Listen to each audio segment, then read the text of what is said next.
చాలా పెద్ద పెద్ద చర్చెస్ని నిర్మించిన వాళ్ళు మన ఇండియన్స్ అయితే కాదు. ఆ చర్చిల దగ్గర బోర్డులు ఉంటాయి, శిలాఫలకాలు. ఆ బోర్డుల మీద కొందరు ఫారినర్స్ పేర్లు ఉంటాయి. గమనించారా మీరు ఎప్పుడైనా? నేను అడుగుతాను, మరి మీ పేర్లు మన పేర్లు ఎందుకు ఉండవు? ఎప్పుడైనా ఫారినర్స్ పై నుంచి పుట్టుకొచ్చారేంటి? మనం కింద నుంచి వచ్చాం, ఎక్కడి నుంచైనా, పాతాళలోకి నుంచైనా. ఏ వాళ్ళు త్యాగాలు చేస్తారు. వారికి ఉన్న ఆస్తి పాస్తులు దేవుడి కోసం అమ్ముకొని కూడా దేవుడి కోసం ఇస్తారండి. అందుకనే వాళ్ళు పెద్ద పెద్ద చర్చలు కట్టారు. వాళ్ళ పేర్లు చెప్పే మనం ఏం చేయాలి తెలుసండి? ఇక్కడ మనం నొక్కేస్తుంటాం. బాబు చస్తావు, పోతావు, పోయిన తర్వాత నిన్ను కూడా నీ మినిస్ట్రీ తరఫున వాళ్ళు గుర్తు పెట్టుకుంటారో లేదో తెలియదు, కానీ మిగతా వాళ్ళు గుర్తు పెట్టుకోవాలంటే మందిరానికి వచ్చే వాళ్ళందరూ ఏం చేయాలి?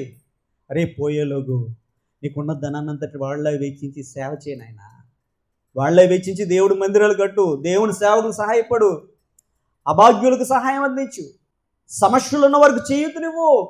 ఇస్తారేంటి ఎవరైనా? ఎవరు త్యాగం చేస్తారేంటి? చర్చి కట్టాలండి, నాకు ఒక సాయం చేస్తారేంటి? అంత త్యాగం చేసేది ఎవరైనా చెప్పండి. కానీ చేస్తే ఇది మిమ్మల్ని గుర్తుపెట్టుకుంటారు, దేవుడు గుర్తుపెట్టుకుంటాడు ఖచ్చితంగా.